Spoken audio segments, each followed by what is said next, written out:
Welcome to Satya Siddhant Ved Swadhyay. Subscribe for Ishwar and आपने सोचा है समस्त ब्रह्मांड किसी मधु से परिपूर्ण है।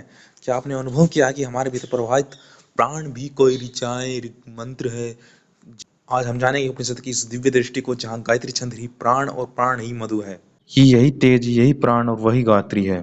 छांदोग्य उपनिषद कहता है आदित्य मधु है और ऋचाएं मधुमक्खियां हैं। जो मधु है और ऋचाएं उस आदित्य का भी मधु है और उस ऋचाओं का मधु, यह सब सारा हम ग्रहण करने वाले हैं। यह सारा ब्रह्मांड एक दिव्य छत्ता है। यह मधु क्या है? यह है ब्रह्म की वह चेतना जो सबके भीतर समान रूप से विद्यमान है।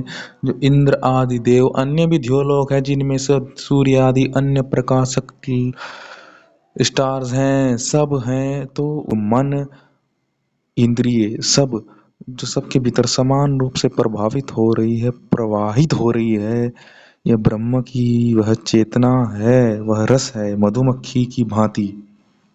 चंद्र आदित्य आदित्य है 12, तो वो सब द्योलोक में आते हैं कि 24 अक्षर, ये 24 की तरंगे इस शरीर मन और आत्मा के बीच संवाद करती है। गायत्री प्राण है और ब्रह्मा की लयबद्ध उपस्थिति है, ये लयबद्ध उपस्थिति है और इसको मधु करता है। वह स्वयं प्राण है, जीवों को प्राण देती है। सूर्य की किरणें समस्त जीवों को प्राण देती है, वैसे ही गायत्री के 24 अक्षर नाड़ी इत्यादियों को प्राण देती हैं, इंद्रिय और मन को प्रज्वलित करती हैं। जो प्राण का युक्त प्राणी है वह मधु को भोग करता है, वह आत्मा। तो क्या गायत्री ही ब्रह्म है? हाँ, गायत्री कोई पाठ नहीं, कोई जप नहीं, वह चेतन मधुरस है। वह चेतन मधुरस है जो तुम से बोलना चाहती है, बहना चाहती है तथा तुमसे तुम्हें स्वरूप साक्षात की ओर ले जाना चाहती है। जो गायत्री प्राण है और प्राण है मधु का भोग करता है। तो उपनिषद कोई रहस्य नहीं, वह तुम्हारे भीतर की ही भाषा है। गायत्री को जपने से पहले उसे जियो, प्राण को थामने से पहले उसे सुनो और ब्रह्म को पाने से पहले मधु बनो। आज इस मधु तुम्हारी आत्मा के भीतर ही ये टपक रहा है। गायत्री छंद में 24 अक्षर और प्राण की 24 कहतियां। जैसे सूर्य की 24 कलाएं दिन भर चलती है, वैसे ही गायत्री के अक्षर हमारी चेतना में लयबद्ध होते हैं। प्राण कोई स्थूल वायु नहीं है, वह गायत्री का संगीत है। वह जीवन की सघन मंत्र तरंग है जो गायत्री को समझता है, प्राण का विज्ञान समझता है, ज्ञान समझता है। जो प्राण को जानता है वह ब्रह्म को जानता है। यही आत्मविद्या है जो हर जीव में समान रूप से प्रभावित हो रही है।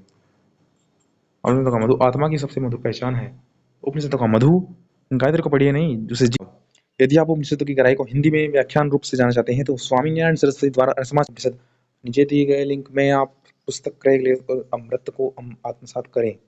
अमेजन से ये है पुस्तक, आप हमारे द्वारा ऑर्डर कर सकते हैं अमेजन एफिलिएट से, तो आपको इसको लाभ मिलेगा। इस विद्या को आत्मसात कर सकते हैं आप।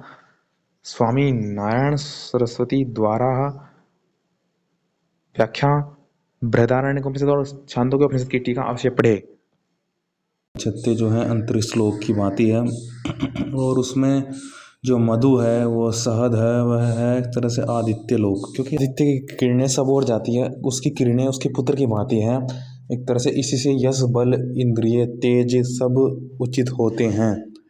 तो ये जो आदित्य है ये क्या है? मधु है जीवन में बह रहा है। में ये है कि जब सूर्य पूर्व से उग करके वह दक्षिण को जाता है और दक्षिण में वह सफ़ेद किरणें होती है, थोड़ी सा लाल लिए होती है, और फिर में जब वह पश्चिम से होते हुए उत्तर को जाता है, एक तरह से तो क्या छिप जाता है, तो उसकी तरह से कहते हैं कि अंधकार की पर्दे से। उसी प्रकार ये हमारी आत्मा किस जिसमें जो रहे वह सही। जैसे कि हमारी आत्मा में ईश्वर क्या अंतरात्मा रहती है, तो हमारा आत्मा एक तरह से प्राण है जिसके बल से आत्मा अनुभव कर पाती है। तो आत्मा का आत्म रूपी प्राण हृदय में स्थित है। तो हृदय फिर आत्मा हुई, तो आत्मा को जानना हृदय को है, जिससे कि हृदय में कौन? वह ईश्वर के परिपेक्ष हो गया कि आत्मा का आत्मा अंतरात्मा ईश्वर। तो हृदय को जान करके ईश्वर उसको जान पर ईश्वर पर जान मालूम ईश्वर को। तो हुआ क्या? एक तो यह, और दूसरा हुआ कि कहा गया है कि सब कुछ मनुष्य यदि अपनी बुद्धि को निर्मल बना ले तो गायत्री की दूसरी विशेषता है जो उससे वह निस्संदेह सब कुछ प्राप्त कर सकता है। गायत्री समस्त वस्तु की प्राप्ति का जो साधन होने से साध्य के स्थान में अर्थात कहते गा नाम प्राणों का है। त्रि के अर्थ रक्षा करने वालों के अतः प्राण को रक्षा करने वाली नाम गायत्री है। यह प्राण इस गायत्री रूपी शरीर में प्रतिष्ठित है। अतः प्राण की रक्षा करने वाली का नाम गायत्री है। जो प्राण इस गायत्री रूपी शरीर में दौड़ रहे हैं वह उसको ले जाती है, उनको सही रक्षा। क्योंकि देखो हृदय भी उस पुरुष का आत्मा है। देखिए जैसे कि हृदय रूपी देखो शरीर, जैसे कि जो जिसमें रहता है वह शरीर